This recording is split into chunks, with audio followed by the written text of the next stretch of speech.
Cool, so in the last step, you learned how to add B-roll to your raw footage. Now in this step, I'm going to show you how to do transitions. It's a great way to add variety and a hint of magic to your content. So let's get into it.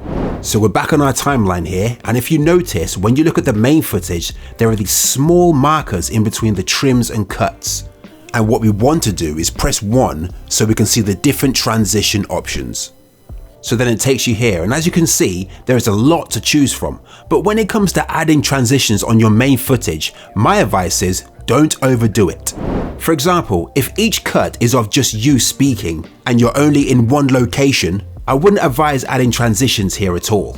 Even if they're just subtle fade-ins from white or black. From a video editing standpoint, it's not good practice to transition from the same scene into another scene that is exactly the same as the last. If in the next shot you're outside, in another room, go for it. But if not, my advice, avoid it. But as far as the overlay footage, that is where you can have your fun. Okay, so we don't want this overlay to just hard cut. We want to add special effects to create a transition from the main footage to the B-roll. So what we do is we click on our B-roll to select it, then down on the bottom menu, we click the animation option.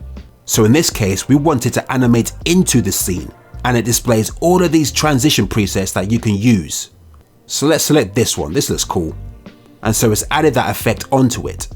And with this here, you can choose the duration of the effect, whether you want a fast or a slow transition. Okay, so that's the transition in set. Now we need to set the transition out. So we select the B-roll again and choose the out option, and then choose another transition for fading out. Cool, so that's all set now. As you can see here, it transitions in and then it transitions back out so we can see our main footage again. Another option here is the combo option. So let's say, for example, your footage is a little static. Maybe it's just a picture, I don't know. Something that doesn't really have much going on. You can select the combo tool to add effects that make it more exciting. See how that looks? Cool. Okay, so go ahead guys, add more transitions to your B-roll until you're happy with the end result, but don't go too crazy with it. Okay, so you've learned how to add transitions to your main footage and your overlay footage. And so now the next step is to add special effects to your footage.